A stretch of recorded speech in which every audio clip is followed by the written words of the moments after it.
കുമളി ചോറ്റുപാറയ്ക്ക് സമീപം സ്വകാര്യ ബസും കാറും കൂട്ടിയിടിച്ച് അപകടത്തിൽ 2 പേർക്ക് പരിക്കേറ്റു. കാറിന്റെ മുൻവശത്തെ ടയർ പഞ്ചറായതിനെ തുടർന്ന് നിയന്ത്രണം വിട്ട് സ്വകാര്യ ബസിലേക്ക് ഇടിച്ചു കയറിയാണ് അപകടം ഉണ്ടായത്.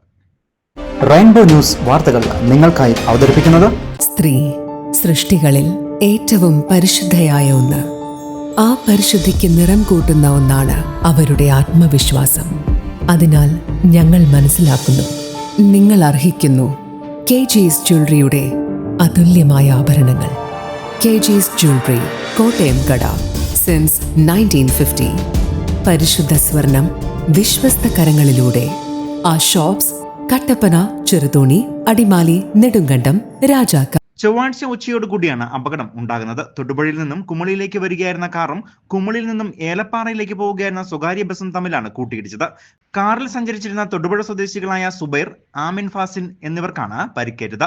ഇവരെ കുമളിയിലെ സ്വകാര്യ ആശുപത്രിയിൽ പ്രവേശിപ്പിച്ച ശേഷം വിദഗ്ധ ചികിത്സയ്ക്കായി കോട്ടയം മെഡിക്കൽ കോളേജിലേക്ക് മാറ്റുകയും ചെയ്തു.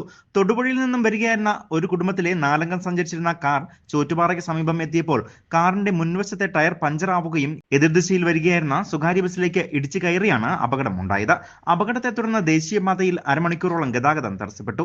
അപകടത്തിൽ കാറിന്റെ മുൻവശവും സ്വകാര്യ ബസിന്റെ മുൻവശവും പൂർണ്ണമായും തകർന്നു. തുടർന്ന് നാട്ടുകാരുടെ നേതൃത്വത്തിലാണ് രക്ഷാപ്രവർത്തനം നടത്തിയത്. പിന്നീട് കുമളി പോലീസ് സ്ഥലത്തെത്തി മേൽ നടപടികൾ സ്വീകരിച്ചു. News bureau, Vandiperiyar.